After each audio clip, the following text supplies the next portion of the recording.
What if I told you that the Vatican helped Europe colonize the world, that it justified European colonialism in the name of spreading Christianity, that there are papal decrees that allowed European empires to take over entire countries? And for what? To allow colonizers to subjugate people, to take away their lands, wage war on their cultures, impose a self-conceived notion of racial superiority over them. And all of this just because the colonizers claimed that they were the ones who discovered new lands. So they had a right to rule over those new lands. Now the Vatican has come forward and apologized for what it did. It has apologized for helping the colonizers. Here's a report. Have you heard something called the doctrine of discovery? It's Europe's version of finders, keepers. It's what European colonizers used to subjugate the world. The doctrine was cited by Europeans who discovered new lands, and the doctrine traces its roots back to the Vatican and to the Catholic Church.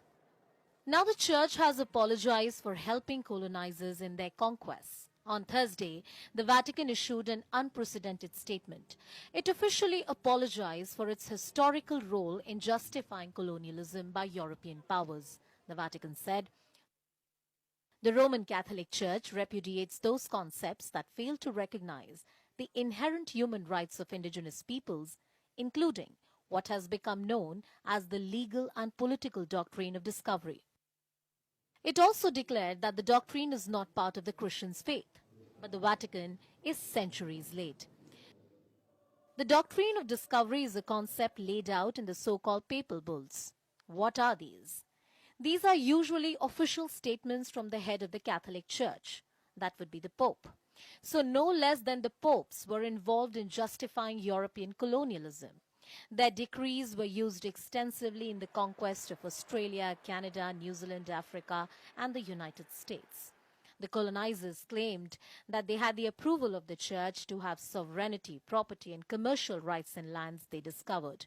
Here's an example. Papal decrees in the 15th century permitted Portugal to subjugate Muslims and the non-Christians in Africa.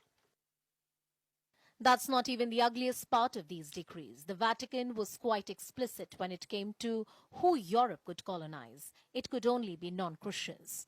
So colonialism was essentially used as a tool by the Vatican to spread Christianity across the world. And the colonized countries paid a huge price. Take Canada, for instance. Between the 19th and the 20th centuries, more than 150,000 indigenous children were taken hostage in Canada. They were snatched away from their families and lodged against their will in the re-education institutions. Here, they were subjected to unspeakable atrocities. They were physically assaulted and sexually abused. Many of them didn't survive. They were buried in mass graves that are still being discovered in Canada. Last year, Pope Francis visited Canada. He apologized to the indigenous people for what the Vatican put them through. In 2015, too, the Pope apologized for the Catholic Church's action in Bolivia. He sought forgiveness not only for the offenses of the Church, but also for the crimes committed against the native people during the so-called conquest of America. Just so you know, European colonism was a vast and often very violent project. The whole world at some point or the other has been under the control of a European power. Look at the French Empire. It ruled over territory greater than the size of the Europe itself. Then there was the British Empire, the most notorious of them all. And its peak was about 25% of the world population was a subject of the British Empire.